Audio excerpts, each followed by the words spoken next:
Hello and welcome to another award-winning episode of Saved by the 90s. My name's Adam Patterson. With me today is a guy who predicts every year's Oscars with 100% accuracy, Ken Bakley. Hey, Ken. Hello. Yes, I get all of the categories that I get right. I always get right.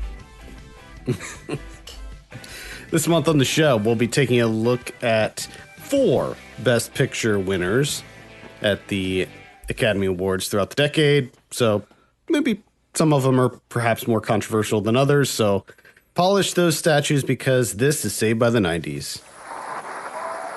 After tonight's Academy Awards, some of the winners and nominees will go to glamorous Hollywood parties. Some will go to world-famous restaurants. Some will just go home. But one thing's for certain. Everyone nominated this evening will eventually wind up at the same place.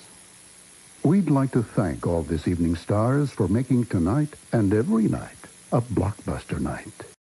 First up, we have a 3-hour sprawling Civil War epic directed and starring the one and only Kevin Costner. Nominated for 12 Academy Awards and winning 7, this is Dances with Wolves. Dances with Wolves is a sweeping epic with sensitivity, says Newsweek magazine. Vibrating with humanity, affection, and adventure. Pure movie-making magic. One of the year's most satisfying and entertaining films. Brilliant, touching, romantic, and spectacular. A 10+. Kevin Costner, Dances with Wolves.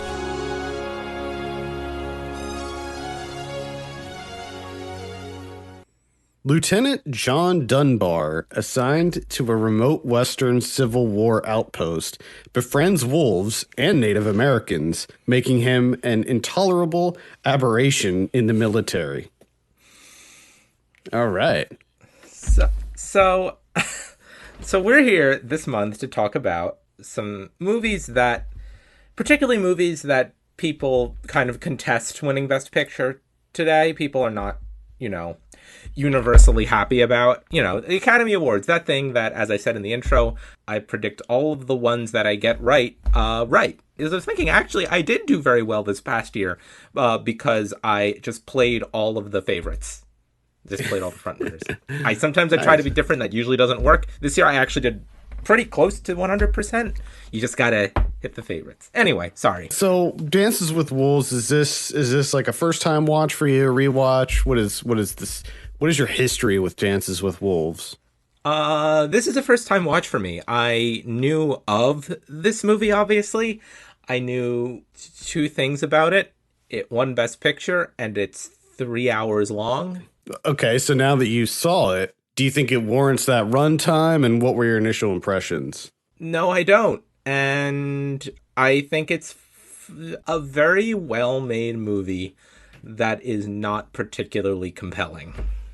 Just a few days before I watched Dances with Wolves, I watched The Northman, and I had a very similar feeling about The Northman. Now, I like The Northman significantly more than this, but I had sort of the same feeling where it's like, okay, well, this is a very well-made movie, but I'm just not really into this kind of sprawling epic, and I'm finding a lot of it to be very dull. And I think that this Dances with Wolves was way more dull than The Northman, but I was just kind of feeling the same way just since I watched them almost back to back.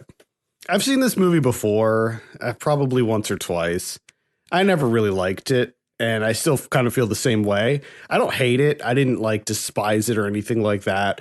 This was the first movie I watched of the 4 because I knew that runtime was just gonna really get to me, so I wanted to just get it out of the way.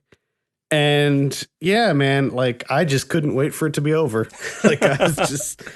I was really eager for it to be over, especially because I've seen it before. So I sort of remember. I didn't remember a lot of it, but I remembered the broad strokes. So that made it even more kind of a slog to get through. Plus, we talked about Kevin Costner before on this show. Yes. he is so bad in this. Like, he's just so bad. And I don't understand it. Like, I can't wrap my head around this. He was nominated for an Oscar for his performance for acting in this movie. Like, is it just me? Like, I know it's not just me. It's not a particularly, I'm going to say this again about this movie in general. It's not a particularly compelling movie. He doesn't give a particularly compelling performance. Okay. It's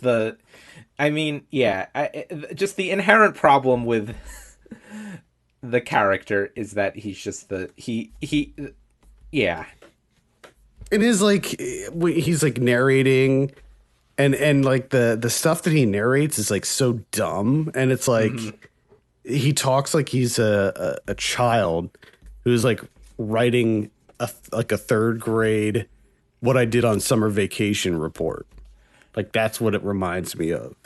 This is this is based on a novel, and my suspicion is that that's just verbatim text from the novel, and it does not make me want to read the novel. Yeah, I suspect that that's what it is. If that's what we're getting out of it. Presumably the novel's probably written in first person. Mm-hmm. And yeah, probably the whole thing is like that. And if those are the kinds of cogent prose that the novel's giving us, I don't know. God almighty. Oh boy. So yeah, you have a movie that is like, you know, he's this war hero. He goes to stay by himself in this outpost out west, and he meets a bunch of Native Americans, I guess, sort of befriends them. And it kind of, it's a little bit of a white savior movie, I would say. Yeah, that's kind of one of the problems standing right here in front and center in this movie. And I think particularly because it is a white savior movie, it's going to lean so much on this white guy main character played not particularly thrillingly by Kevin Costner. It like the whitest white guy too. I mean, like he's aggressively white in this. Yes. Mm-hmm. And then of course, and then you have Mary McDonnell too, who is the love interest, because naturally this is also a love story, and she stands with a fist, who is a white woman who her family was killed by another tribe, and she was raised by this tribe as like one of their own. So you have that aspect of it as well, which I don't know. I wasn't really into the love story aspect either. I thought that it was very kind of surface level. It's the kind of movie where everything except the actual details of how it's telling its story and going about it are pretty well done. It's a technically impressive movie. Yeah, I didn't have any like major problems with it other than the length, and you know, I don't know. It's just it's not one that I'll be eager to revisit. No, that's for sure. And it does, comparing it to some more contemporary like Western style dramas, I think that it doesn't quite hold up. It does kind of feel dated in the like the score and just how cheesy and sappy a lot of it is. Definitely feels a bit Oscar baity. I can't believe that it was nominated for 12 Academy Awards though. It is such a exact like point in it. I think this is kind of the meta text for all the movies we're talking about in the context of them winning Best Picture, is just like the degree to which this captures an exact snapshot in the Academy's history. It's nuts. I mean, this is the year that Goodfellas came out. You kidding me? Goodfellas. Yeah, it's and this beat out Goodfellas. Yeah. I don't know what to say. It was going up against Awakenings, Ghost, Goodfellas, and The Godfather Part 3. Now, The Godfather Part 3 has no business even being on that list, but the others are actually Ghost. I don't Ghost. I can't believe that got nominated for Best Picture. Like, what were they? Did they like just not have? Did they just not have movies any good? Like, there were like two good movies that came out in 1990. I mean, I think that makes sense as a pick in the sense that it's the kind of thing where it's that increasingly rare these days event of a mid-budget movie not based on any source material becoming this enormous like pop culture breaking blockbuster, which Ghost is or was in 1990, and so I'm not surprised that it was nominated for Best Picture. That's true.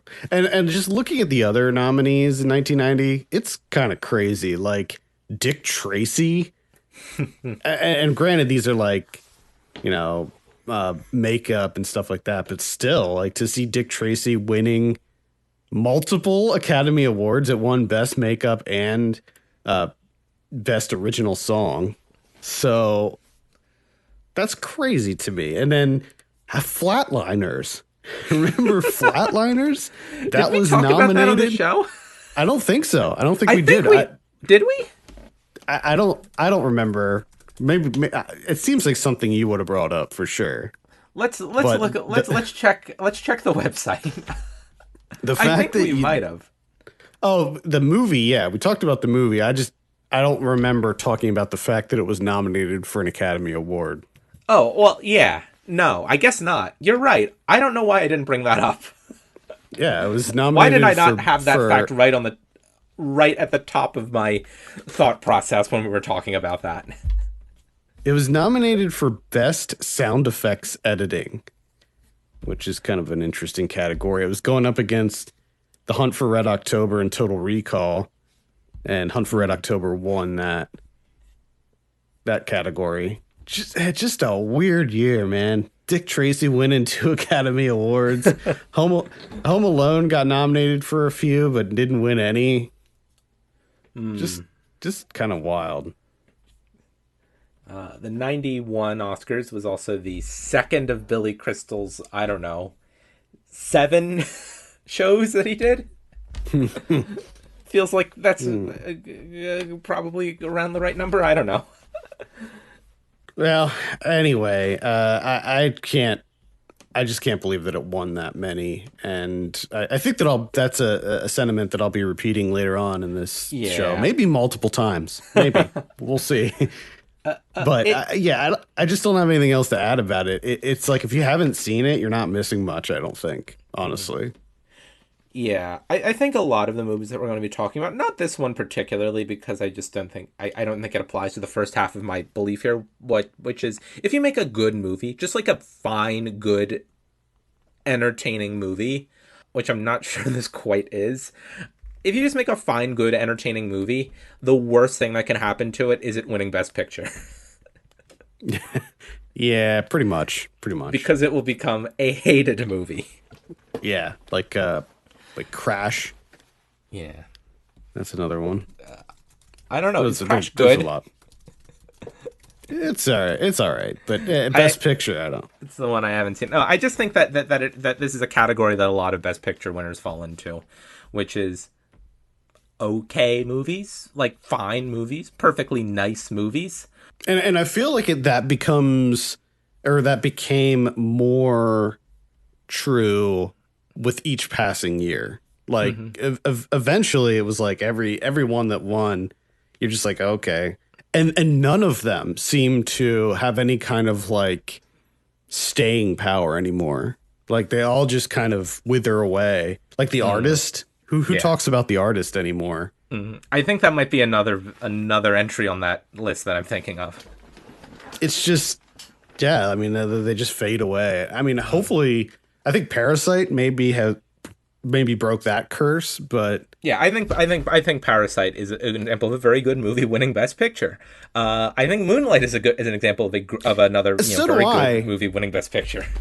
So do I. I was rooting for Moonlight. I really loved that movie, and I think that was like my number one movie of the year that year. But at the same time, like I kind of forgot about Moonlight, other than the controversy. Yeah. But I've been thinking about that. I think all movies that win Best Picture. Maybe less so now as the Oscars kind of recede, as everything else does, as from taking a predominant place in popular culture. But I think all movies to some degree that win Best Picture will get a backlash. But I think if you're a great movie, which I think, Moonlight and Parasite are recent examples of great movies that won Best Picture, I think you can weather that storm. That will be inevitable. If you're just an okay, perfectly fine, entertaining movie that doesn't bother anybody, that is going to be very hard. And especially there's a reason that the term Oscar bait exists. And there's certain movies that I feel cater towards the Academy and perhaps maybe pander a little bit towards the Academy. And people recognize those, and they're like, those are movies that just don't stand the test of time. They do their job in pleasing the Academy for that year, and then they're gone. Mm-hmm. And you could just go down the list, and I think like The King's Speech. I think did that win? I think it did, right? Yeah, I mean like that one network. Too. Yeah, it's just yeah. Anyway, anything else you want to add about Dances with Wolves before we move on? Not really. It's just not. It's very long. It's not particularly compelling. It can, and on just like a narrative level, it can't get over being this pretty, obvious white savior narrative. Mm-hmm. It's just not. Right. There's just not much to say about it, really. Yeah. And next up, we have a movie that permeated every aspect of pop culture upon its release, and a title many consider a bona fide classic. Directed by Robert Zemeckis and winner of 6 Oscars, this is Forrest Gump. Ever since he was a boy, Forrest Gump had no idea where he was headed. Are you stupid or something? Stupid is, stupid does, sir. But wherever he went, go! Yes! Opportunity follows. Paramount Pictures presents Tom Hanks. Life is like a box of chocolates. You never know what you're gonna get. Forrest Gump, rated PG-13, starts Wednesday, July 6th at theaters everywhere. The presidencies of Kennedy and Johnson, the Vietnam War, the Watergate scandal, and other historical events unfold from the perspective of an Alabama man with an IQ of 75 whose only desire is to be reunited with his childhood sweetheart. I'm reading that description and I'm thinking, this is what this movie is about, but also that's what this movie's about. Right. It feels like it's not what it's about, but it's also what it's about. Okay, this is going to be one of the movies that might actually break me this month. Because remember how like 5 minutes ago I was talking about how Ghost was one of those Best Picture contenders where it got nominated because it happened to completely cause a seismic eruption in popular culture. Oh yeah, this one was. This movie was so massive. The amount of parodies and people quoting it, and I mean, it still happens. Like people still reference this movie and quote it. It's one of the 1994 the Best Picture nominee list this year is filled with multiple examples of a movie, this being one of them, where even if you haven't seen it, you kind of have. Yeah, it's man, I just revisiting this. I've seen this movie multiple times, and I'm just I think the more I see it, and the longer time goes since this movie came out, the worse I think that it becomes. Mm-hmm. It's a movie that I think is not aging very well. You can say that about a lot of movies, of course, even ones that we're going to be discussing on this show. But I feel so conflicted about Forrest Gump. I never loved the movie like most people, When I first saw it, I didn't see it in the theater or anything like that. I saw it when it came out on video, and I thought it was okay. Like I didn't love it, I didn't hate it, and that's actually still kind of how I feel about it now. I don't hate it. I don't see any major problems with it, but I also don't I don't really get anything out of it like a lot of people do. Yeah. My journey with this is that I saw it many years ago, and liked it a lot. I think maybe in some small reason because it felt like you're supposed to like it. One of those movies. Yeah. My opinion started to change, not really for this reason, but I think the dividing point when I stopped, I kind of went through a phase of liking Forrest Gump and then not thinking about Forrest Gump and then thinking about it and reacting negatively. I think the point was when I was in high school, I went on a field trip to Washington, D.C. on like a bus, like a coach bus with like, like a DVD system with screens over the seats. And that they were supposed to show one movie on the way there and one movie on the way back. And the movie they showed on the way down was Forrest Gump. And then when we went back, there was a problem with the second disc because they just played Forrest Gump again. And so in my mind, I could say that's what made me start to not like this movie very much. Man, I can't imagine watching it like twice in a day. Yeah, what? Oh my god. That'd be pretty brutal. This movie I think I tuned it out the second viewing. I was not paying attention at all. Oh yeah. You have to just turn it off. Yeah, this one feels very long too, but it's not super long. It's according to IMDb 2 hours and 22 minutes. You'd believe it was longer. Yeah, I mean, just because in a lot of ways this is a pretty epic movie as well. I mean, there's just so much that happens. They cram so much into this movie. It's quite a journey that occurs in this movie, and I think that maybe like it's too much. I don't know.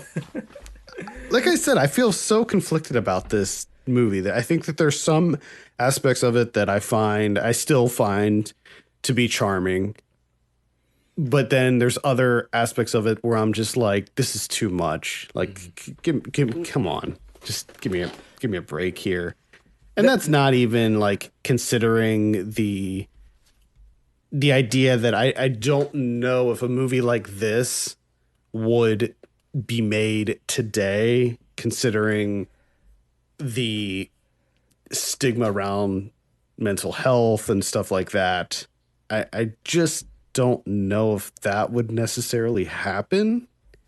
It's the meta text to this movie, I think, is something that people are going to be arguing about until the heat death of the universe.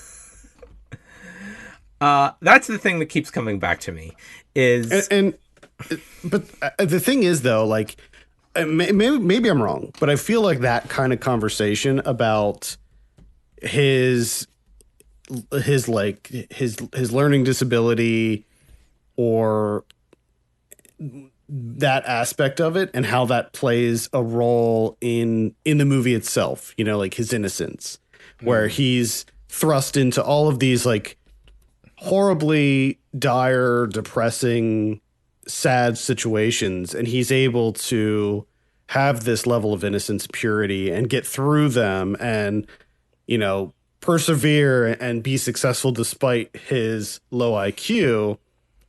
I feel like that conversation about like how it's represented in this movie and all of that stuff is not really something that I feel like was happening back when it came out. I feel like as the years have gone on, people have started talking more about that.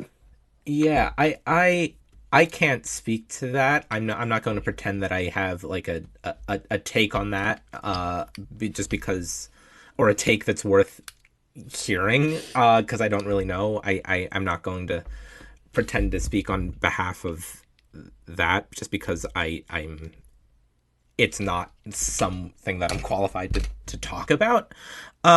And I think what's telling about this movie, what makes it so, I think, continuously controversial, is when I said the meta text of this movie that we're going to be arguing about till the heat death of the universe, I was talking about something completely different than what you were talking about, which is the political reading of this movie.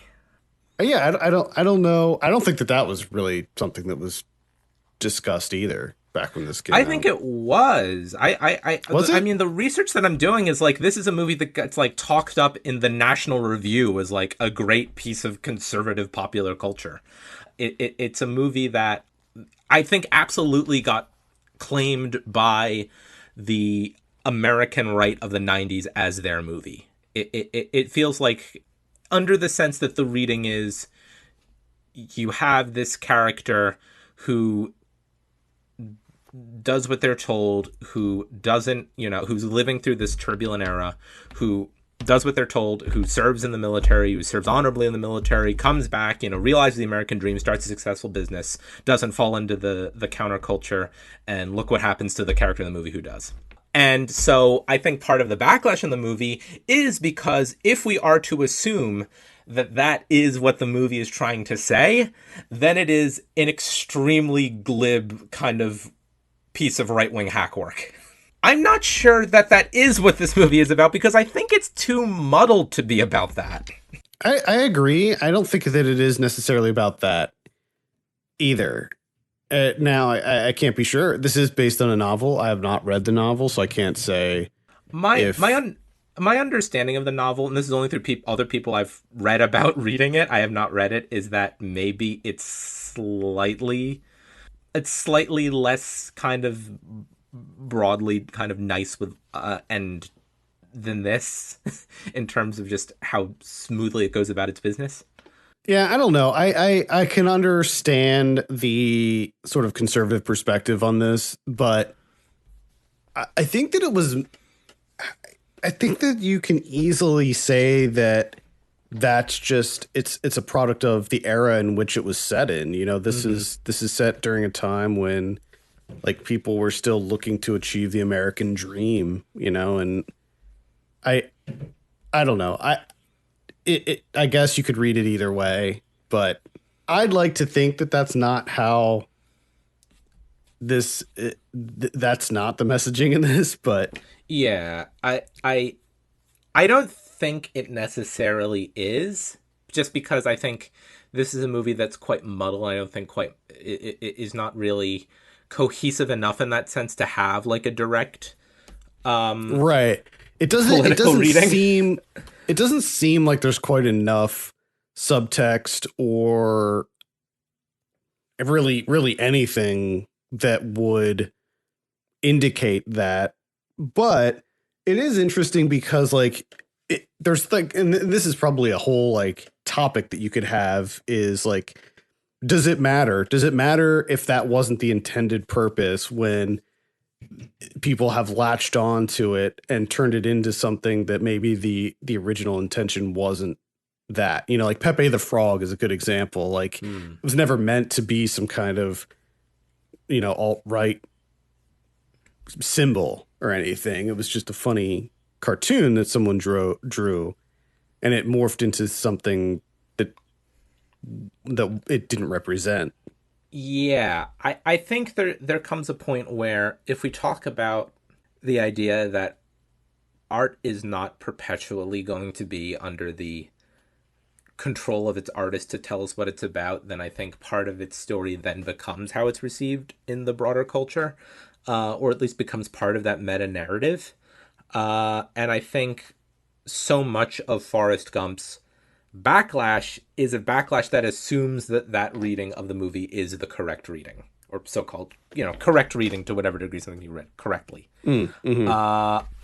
Unless it is very explicitly a polemic of some kind. I think rewatching this movie, I am less willing to just kind of co-sign that reading as, okay, clearly this is what this movie's meant to be, and this is my response within that context of assuming that's correct.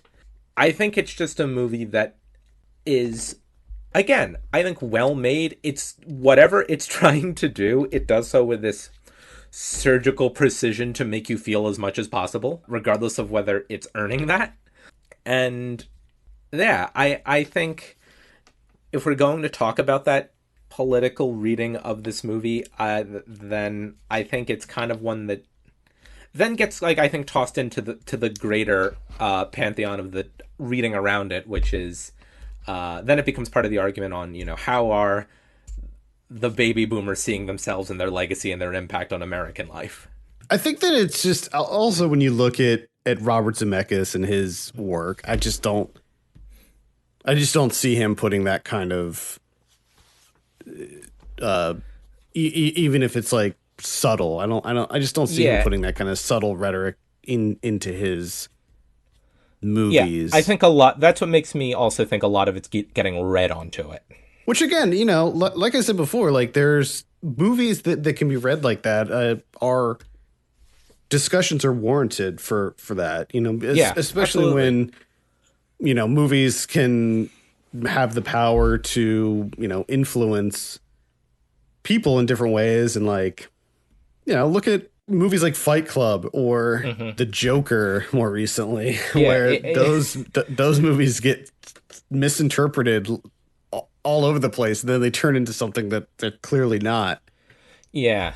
And I think, it's where it's hard to not think about the movie's broad legacy without thinking about that, even though it is not the intention of the people who made the movie. And I think another thing about Forrest Gump, and this is a little bit of I'm thinking back to some of the reading that I have done about this movie within this context, which is that I think there's a good argument I saw somewhere. I think.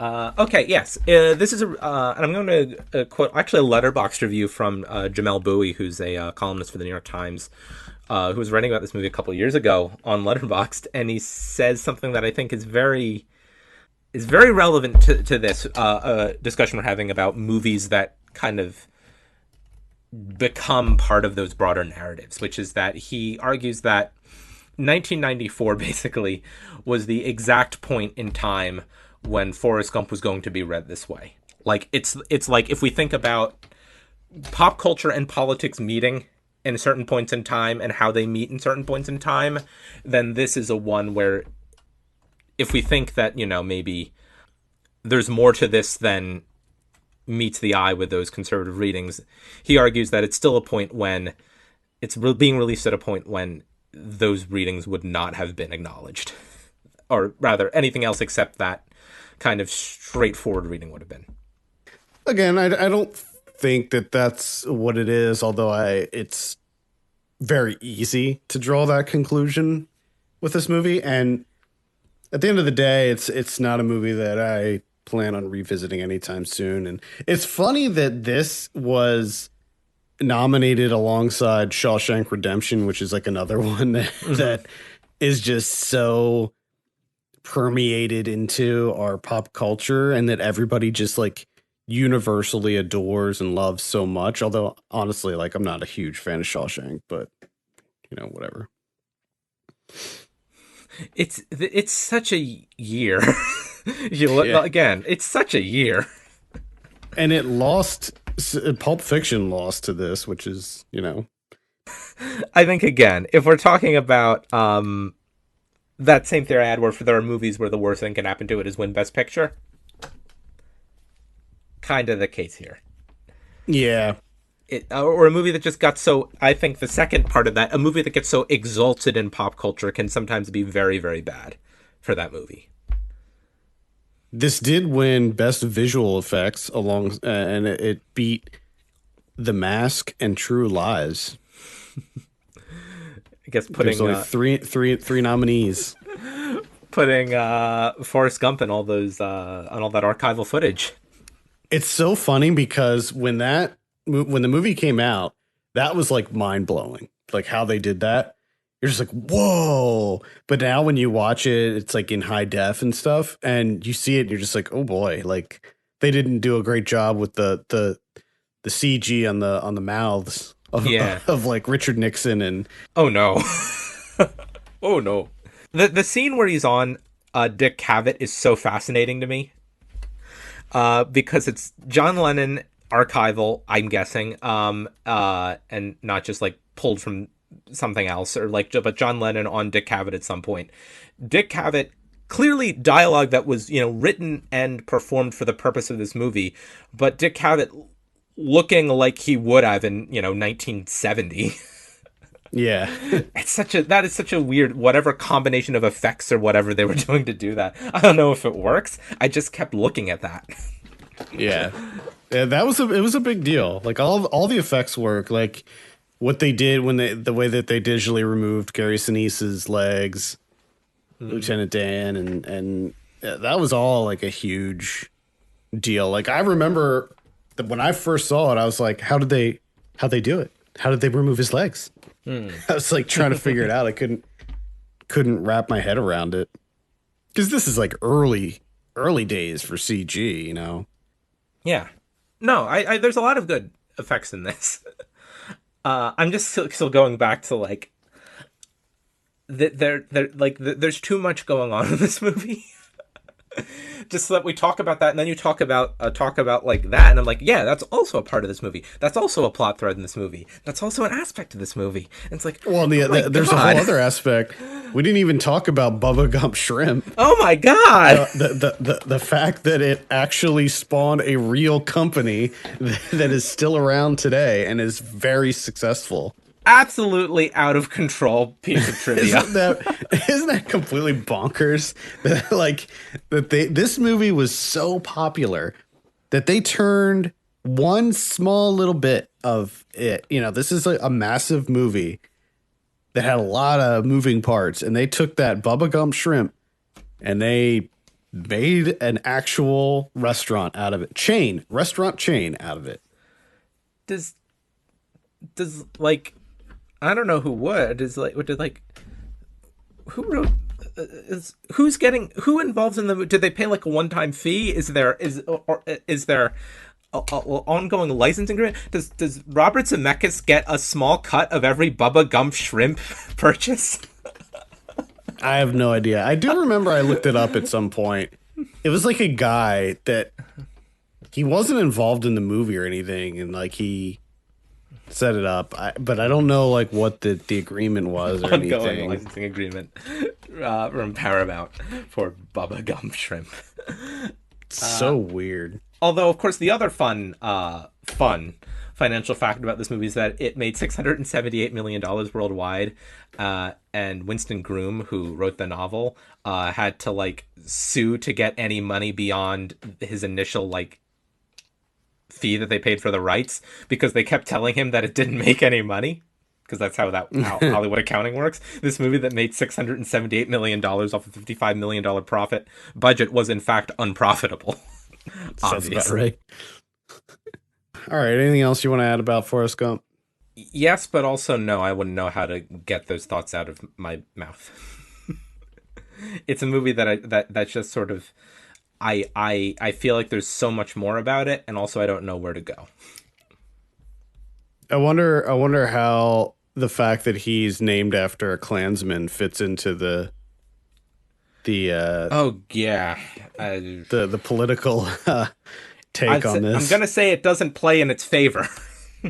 Yeah. Now he did like kind of, there was like a one-off like line where he kind of dismissed it, and they made it kind of seem like it was an ironic name, like she named him that like ironically, which is kind of weird. I don't think you can do that. Give somebody an ironically name somebody after. All right. Well, there you go. That's Forrest Gump. Oh, God. Our third feature this month is a comedic period piece that garnered 6 Oscar wins. Directed by John Madden, this is Shakespeare in Love. The nation's top critics have a favorite film. What's it called? Shakespeare in Love. Good title. Winner of the Golden Globe Award for Best Picture, and now nominated for 13 Academy Awards. More than any other movie, including Best Actress Gwyneth Paltrow, Best Supporting Actor Jeffrey Rush, Best Supporting Actress Judi Dench, Best Screenplay, Best Director, and Best Picture of the Year. Shakespeare in Love, rated R. Now playing everywhere. The world's greatest ever playwright, William Shakespeare, is young, out of ideas, and short of cash, but meets his ideal woman and is inspired to write one of his most famous plays. Ken, what were your impressions of Shakespeare in Love? Absolutely the complete and total, like, definition of the statement I've been making all through this episode. A nice movie that is perfectly fine and wins Best Picture is doomed. Yeah. I remember this one, there was a lot of chatter when this won. A lot of people were like, WTF, like, why did this win? This shouldn't have won. And I remember being very angry and like, I never even saw it. Like, I did not see it at the time. I refused. I was like, no, I'm not seeing that movie. No way. And I think actually when I watched it for this show, I think it was the first time that I've seen it. Pretty sure. I might have seen it one other time, a long, long, long time ago. I think maybe my stepmom rented it at some point, and maybe I watched it, but I literally remembered nothing about it other than what was, like, you know, people were talking about when it came out. Mm-hmm. So you've seen it for the first time now. Yeah, I watched it the whole way through. And I didn't hate it. I didn't love it. It was sort of right down the middle for me. I'm not a big fan of period pieces. I do not like Shakespeare at all. So this was, you know, there are a couple things going against this when I went into it. But overall, I think that it was fine. I don't have a lot of criticisms with it, actually. I enjoyed the comedy portions of it for the most part. I thought it was well done. I liked the kind of chaos of this. There are like certain scenes when there's like a million things going on at once. I really liked the sets too. Like, I thought that the production design was quite good. So yeah, I thought it was fine overall. I mean, I wouldn't say that this is deserving of the Best Picture award. No, it's not. It is probably the movie that I was the most entertained by out of any of the four. The movie that least made me bored, irritated, or viscerally uncomfortable. Yeah, which we'll get to. It's a pretty light. It's a pretty light, fun little romp. Good performances across the board. Gwyneth Paltrow does a really good job in here. Everybody's fine. It's now the big question is, should it have won over Saving Private Ryan? And that's an emphatic no. It definitely shouldn't have. But I don't know. It is what it is. I mean, if we talk about the circumstances of its win, then we will have a much less enjoyable time talking about this movie. Costumes are great, too. Just wanted to note that. Some incredible costume design. It's a gorgeous looking movie. Good score. Good music. It did win for best costume design. Sandy Powell won, and the score also won. Stephen Warbeck. Gwyneth Paltrow won for her role, as did Judi Dench, getting a Best Supporting Actress award. So that was pretty good. John Madden, the director, did not win. He got nominated. Did not win. In an era where it was considered unusual for director and picture to go to a different movie, but now I think with the ranked choice voting for Best Picture, that's a lot more common. Have we talked about John? I don't know if we've talked about John Madden before on this show. I don't think so. He just a lot did of generic movie. stuff. Yeah, he just did a movie. He just did a movie that came out on Netflix this past weekend, Operation Mincemeat. Operation Mincemeat. Which I know very little about, and I'm sure is horribly generic. And that's the thing with John Madden is I feel World War II movie. I feel like he just does a lot of kind of stuff that's definitely not for me. Like he did Captain Corelli's Mandolin. Like he is a good, efficient, effective, competent filmmaker who does not have, to my knowledge, many auteurist readings of his work. No. He did Proof, which was very forgettable. He did the best exotic marigold hotel, and the second best exotic marigold. Yeah. Those I saw part of the first one, I think, and I was like, no, this is definitely not my jam. He did Miss Sloane, so just pretty generic, forgettable stuff. And I don't necessarily think that Shakespeare in Love is generic. Forgettable, maybe slightly. Maybe slightly forgettable. It's enjoyable while it's happening, and then afterwards you're just like, oh yeah, I forgot. I did watch that movie this week. It's just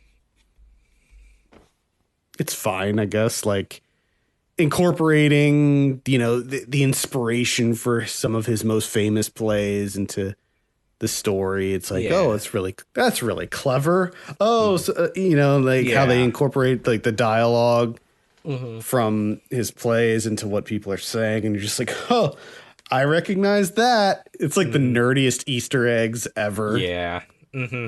It's like a Marvel movie when they sneak in a reference to another hero that's not in the movie, and you're just like, I spotted it, but it's for theater nerds instead. Yeah. I can't stop thinking the degree to which like this is like, if part of the reason that it won over Shakespeare in Love won over Saving Private Ryan is because of its ability to play for voters on like screeners or something. Like this is a perfect screener movie. Saving Private Ryan is not. Not. Because this is during a time when they probably sent out VHS screeners, I'd imagine. Yeah. Yeah, I mean, I don't know how much we want to get into talking about the kind of now the Oscar campaign around this that won it, because then we have to talk about like Miramax and stuff, and would rather we not do that. But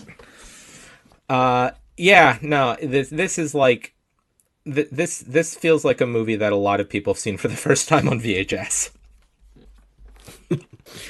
Yeah, probably.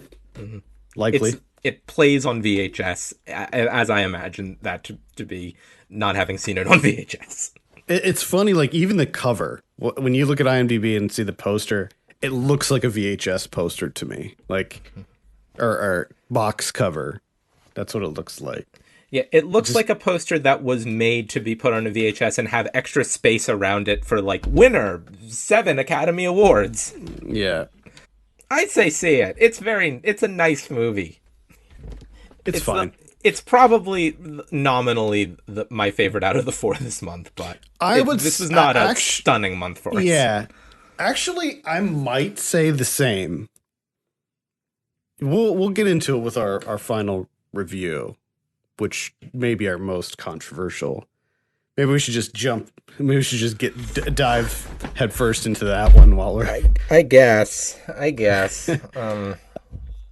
Our final review this month is perhaps the most controversial title on this list for various reasons.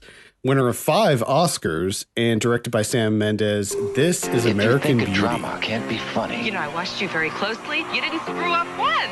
If you think a comedy can't move you... Sometimes there's so much beauty in the world, I feel like I can't take it. Look closer. I rule. Critics are calling American Beauty a flat-out masterpiece. The best movie of the year. Very few movies are genuinely unforgettable. This is one of them. That's how things really are. American Beauty, rated R. Now playing in select cities. Coming soon to a theater near you. Oh, God. A sexually frustrated suburban father has a midlife crisis after becoming infatuated with his daughter's best friend. Oh, God. I just took off my glasses and put them on the table.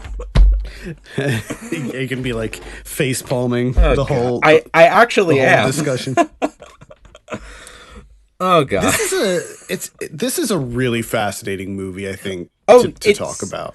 It says so much about where the Academy was in 1999-2000. Not only that, but where I think the mainstream of American popular culture was. It's so fascinating. This tells you so much. I will admit that when this movie came out, I loved it. Like, I saw this movie in the theater. I think I rented it. I don't know if I owned it or not, but I know that I saw it multiple times. I might have seen it twice in the theater. I just loved this movie. I just thought it was next level. It was just so deep. It's telling you about America, Adam. Yeah, it was looking at looking suburban closer. Life. Isn't that the tagline? And I was like, you know what? I live in the suburbs. Like, this is where I'm living, you know? And I was a teenager at the time. So, I was like, oh, this is speaking to me right here. Now, I'm gonna say as well that I had a similar reaction the first time I saw it. I didn't love it, but I remember liking it a lot. And I was also a teenager far later into this movie's time of being a movie in the world, and so I maybe have less of an excuse. Maybe I don't know how it. This feels like a movie that is, ironically, a movie that feels like it probably speaks to teenagers more than anyone else. Likely, yeah. I was trying to think if it how like middle-aged men would look at this movie, because the catalyst is, like you said in the synopsis, Kevin Spacey's character has this midlife crisis and like basically snaps. He almost turns into what's his name's character from Office Space, where he just doesn't care anymore. Like, he just stops caring about everything. It's a really difficult movie to unpack. I think that there's a lot that it's trying to say, but I think that it also, in the same breath, is almost too full of itself. Oh, it is so. That's it is so smug about it, and it's a movie that, for so many reasons we would say aged badly, but one of them is that this feels like kind of the peak of 1999. Kind of feels like it's a movie that's like peak, like Fukuyama end of history or something, where it's like, we've identified these characters in this setting and like, here are their problems, and this is America's problems, and these are universal human problems. These are the real problems. Yeah, it's just so short-sighted. So yeah, and I think that you have other movies that do the same sort of, have these same themes, and I think one that just pops into my head is Happiness, the Todd Solondz movie. That movie, I think, handles like the whole kind of cynical suburban life in a much more interesting way. And that movie is controversial in its own right, with some of the stuff that happens in that movie. Maybe even more so than American Beauty, but I think that Happiness kind of tackles those subjects in a more contemplative, thought-provoking manner than in American Beauty, which American Beauty is the characters are very surface level for the most part. And each character sort of checks a box. Yes. And I think that's maybe one of the problem areas of this movie. Yeah, I think for many reasons, we'll just say it's a movie when I started watching it, as it started, putting these characters in place and telling you about them, I thought this might not be as bad as I'm worried it was going to be. And then it just keeps getting more and more and more unpleasant to watch. Yeah, I mean the level of cynicism in this movie is off the charts, and when you boil it down, there are no good characters. No, really, in this movie. They're all self-absorbed, narcissistic, bad people for the most part. People who are assume that they must become miserable and narcissistic. That is self-evident because of this station of their lives, the place, or that's self-evident because of where their lives are. And no, it's not self-evident to me.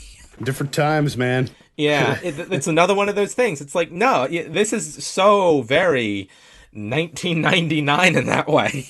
We can't really talk about this movie and not talk about Kevin Spacey. As much as I was hoping to delay it, but yeah, at least his character in this, which is kind of funny. Like when you see this movie and then see how, what happened with him in real life, you can't help but draw some disturbing parallels there. Yeah, you cannot help but think about the sexual misconduct allegations of Kevin Spacey attempting to commit statutory rape and not think about who he is playing in this movie and what this character is trying to do. It is just oh my, yeah.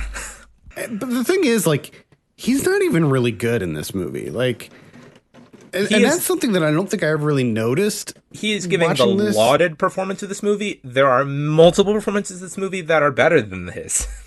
Yeah, like Annette Bening is...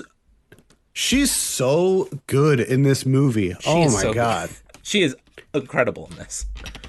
She's so good in this. And like even like Mina Suvari, I think, delivers a better performance than Spacey in this. And like maybe that's part of the character, that he was like this kind of just emotionally disjointed and had this sort of lackadaisical demeanor, but like his line delivery was just felt so weird to me at times, and perhaps that's just because I'm viewing it in 2022, but the scene which is a really big scene, huge moment where Chris Cooper confronts Kevin Spacey in his garage, and just that interaction, it's like, why did he act like that? Why did Spacey's character, Lester, why did he do that? Like, it was a weird thing. Like, would you ever talk to your neighbor, embrace your neighbor, like act like that towards your new neighbor? Like, it's just weird, man. I was not buying that whole thing, and it felt like it was all at the convenience of the narrative to try to get us to where we needed to go. Because there needed to be something, that triggered Chris Cooper's character. Yes. Another thought that I had when watching this is, with the caveat that none of these characters are painted as particularly sympathetic, essentially Annette Bening's character is also going through a midlife crisis, the overall structure of which is very similar to the Kevin Spacey character, and the movie just treats her so completely differently. Yeah, I mean, like, Spacey is like, maybe it's not meant this way, but to me, it felt like he was portrayed as like the hero of this. Yeah, he was the guy who was like figuring it all out. I think there's the reading that I came out with, and the one that made me just sort of stunned but not overly surprised, I'm afraid to say, is that his character is, if not treated sympathetically, but is treated as a tragic figure, whereas Annette Bening's character, who's going through much of the same thing, is not treated sympathetically and is treated villainously. She's treated much worse than he is. I feel like that's very telling. Also, when you look at just how things unfold, it's his actions that spark all of this to happen. Everything like with Thora Birch's character, and what happens with her and Wes Bentley, like just his actions are the catalyst for everything, and yet somehow he's the one who has he figured it all out. He figured out life, and at the end when he gets killed, he died a happy man because he did not have sex with a child. And that's supposed to be the fact that he did not commit statutory rape is supposed to be what shows that he. What? I guess we're supposed to praise him for doing that. Yeah, he did the right thing. He's a good guy. Congratulations for not committing a crime. Congratulations for not committing statutory rape is basically what the movie's saying. Oh God. Yeah. This movie's ridiculous. It is it cannot see anything that's going on in front of it in ways that are, it is just so self-absorbed in ways that range between either irritating or just downright malicious. It's I'll say this for it. Conrad Hall is an amazing cinematographer. Oh yeah, it looks great. Yeah, I think Thomas Newman's score is good as a piece of music. I do not know how well it fits with this movie generally. I think maybe Mendes's direction had to be a little bit different for it to really fit. It's okay. It kind of plays into the dark comedic aspects of it, I think. Yeah, I think it's a great piece of music that doesn't really work out. Yeah, I think that there's certain times when it fits better, like when it's clearly trying to convey that 50s nuclear family, like everything is perfect on the outside, but underneath the surface, those kind of moments when it's trying to showcase that. A movie that really treats that as a new observation in 1999 too.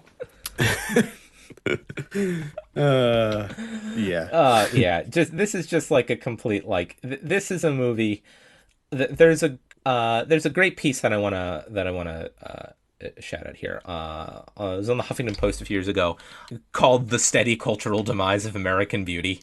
It's just about this stunning journey this has gone on from being the movie that had captured the people's attention so much and praise so much in 1999 to a movie where you cannot even remotely just what are you supposed to say about it? That's the whole kind of premise of the opening of the piece. What are you supposed to say about American Beauty winning Best Picture in this day and age? It's just a movie that you can't. You can't. Yeah. And I think a good point about it is that he points out it starts almost immediately.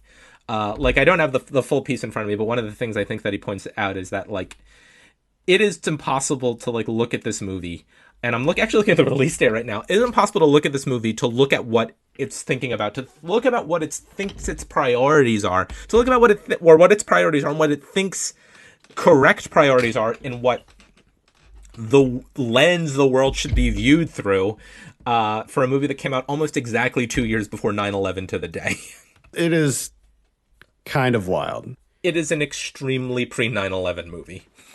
It is definitely a movie of its time that will continue to not age well. Yes. It's just a movie about just such surface level kind of the Clinton era ideal of prosperity and just these socioeconomic time of its release. It's I think you're right. It's a movie that I feel can only keep aging worse and worse. Which is, I think, kind of sucks, because there are, I think, some good elements to this. No, it's not a movie. I don't despise this movie or anything like that. I mean, my opinions on it have certainly cooled over the years. And I do see it as being more problematic now than back in 1999. But I think it's still kind of an interesting look at a time that was not that long ago, but also feels like it was seems like it was quite a long time ago.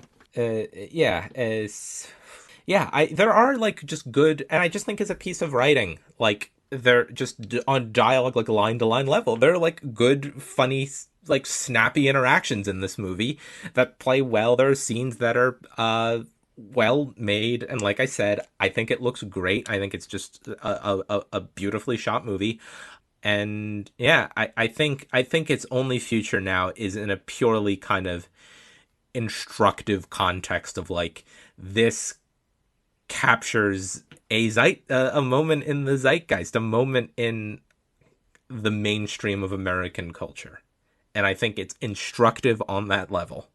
I don't know. I think in a lot of ways, like it's become more interesting over the years because now there's this whole additional layer to it that really wasn't like talked about. You know, it couldn't be talked about until you distance yourself from it.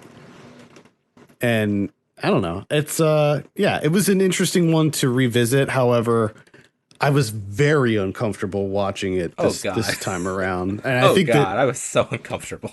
Yeah, I mean, it was. I'll be honest, it was the spacey thing. Like, it was 100% the spacey thing. I mean, how can it not be? It's not even like the case of like people will be like, oh, you know, he's an artist. He's playing a character. He's playing a character who's trying to do the exact same things that he has been accused of doing by many people. It was weird, man. Like, it was weird. Yeah. But yeah. All right. Well, there we go. That's American Beauty. I think we went through it okay. Like, I think we got through that relatively unscathed. We'll see what the listeners think. Yep.